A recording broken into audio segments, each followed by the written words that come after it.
अत्यंत प्रयत्न करून या लोकांनी लक्षवेधी सदस्यांनी लक्षवेधी लावलेली असते. कदाचित मंत्री महोदयांनी आज उपस्थित राहणं अपेक्षित आहे. मंत्री एवढा मोठा त्याचा सगळा वाजागाजा असतं, सगळ्या यंत्रणा तुमच्याकडे असतं आणि आमच्याकडे यंत्रणा असताना आम्ही हजर राहतोय.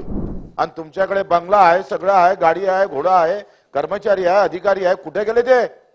कसे काय झोपा काढताय? त्यांचा काही पगार गिगार कपा करता येते का ते बघा. म्हणजे आज मंत्री नाही ते 10 मिनिटांना येणार. ग्रामपंचायत आहे का? याच्या संदर्भात फक्त हा म्हणजे शासनाची पत्रव्यवहार केलेला विषय वेगळा झाला, पण साधारणतः 2 वर्षापासून मी कोर्टात सुद्धा बँकेच्या विरोधात भांडत आहे.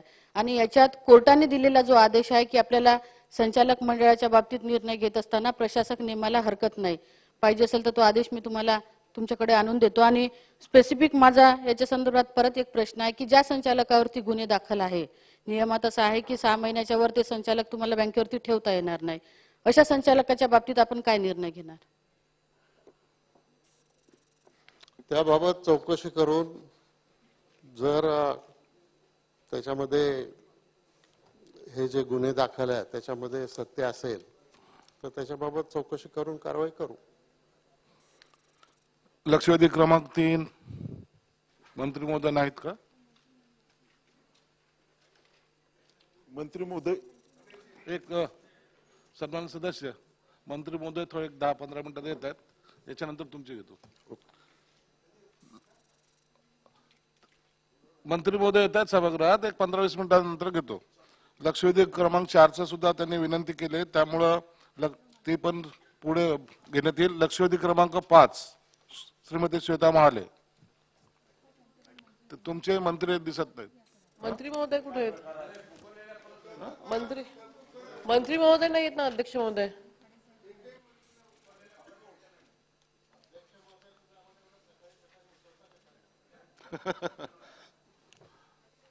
अत्यंत प्रयत्न करून या लोकांनी लक्षवेधी सदस्यांनी लक्षवेधी लावलेली असते. कदाचित मंत्री महोदयांनी आज उपस्थित राहणं अपेक्षित आहे, परंतु आता 1 ते डायरेक्ट 8 पर्यंतच्या मंत्री महोदय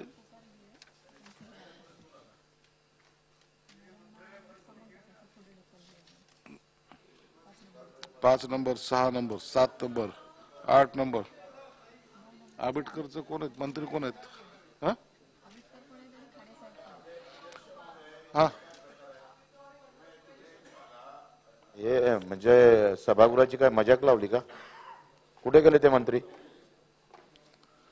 काही लोक मंत्री महोदयांनी त्याचं काही दायित्व नाही आहे. लक्षवेधी थोड्या वेळाने घेण्यात यावी. नाही थोड्या वेळानं म्हणजे काय?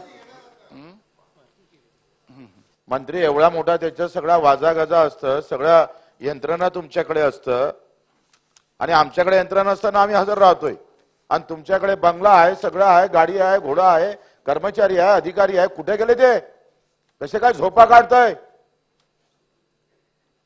त्यांचा काही पगार गिगार कपा करता येते का ते बघा. काय प्रकार आहे? तुम्ही आम्हाला बोलावलं इथे सभागृहाचा अपमान आहे अध्यक्ष महोदय. हे सभागृहाची काही गरिमा ठेवायची आहे का नाही आहे तुम्हाला? म्हणजे आज मंत्री नाही ते 10 मिनिटांना येणार. ग्रामपंचायत आहे का?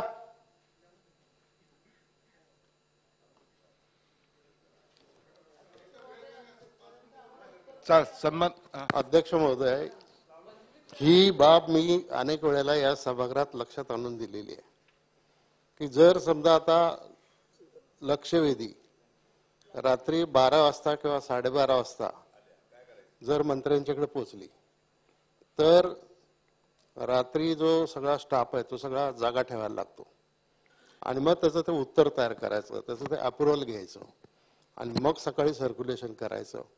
मग त्याला ब्रीफिंग घ्यायला सुद्धा वेळ मिळत नाही. त्यामुळं मुळातच ही जी पद्धत आपण काढली आहे सकाळी 9 वाजता स्पेशल सिटिंग मध्ये एवढ्या लक्षवेधी लावायची, त्याच्यामध्ये ह्या अडचणी होणारच. किंवा मग त्याला दुसरा मार्ग असा आहे की ही लक्षवेधी अमुक अमुक दिवशी होईल हे असं 2 दिवस 4 दिवस आधी जर कळवलं तर मग अशा प्रकारचे प्रसंग येणार नाहीत. नाही मंत्री महोदय, आपण सुद्धा या चेअरवर बसून 5 वर्ष काढलेली आहेत. आपल्याला माहिती आहे की सन्माननीय सदस्य जेव्हा एखादी लक्षवेधी टाकतो तर हे विधानसभा अध्यक्षाच्या हातात आहे. कधी लावायच्या काय करायच्या. परंतु जरी एखाद्या वेळेला लक्षवेधी काय रोज सकाळी 9 वाजताचं नसतं, आपलं नसतोच.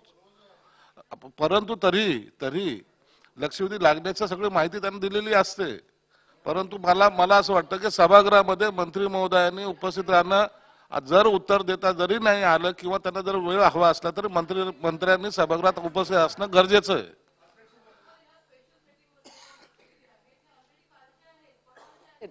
त्याच्यामुळे ब्रीफिंग याच्या दिलेलं झालेलंच आहे. असणार आहे. पहिल्या त्या पुढे ढकलण्यात आल्या, त्याच्या पूर्ण त्याच्या स्पेशल सिटिंग लावली. त्यावेळेला मंत्री महोदय उपस्थित असणं गरजेचं असतं. आणि मला वाटतं आता या सर्वांनी सदस्य सकाळीच आता तयारीने आलेत, ते सर्व आपण पाठवून दिलेले आहे त्यांना सुद्धा सगळं कार्यक्रम पत्रक दिलेले. चला.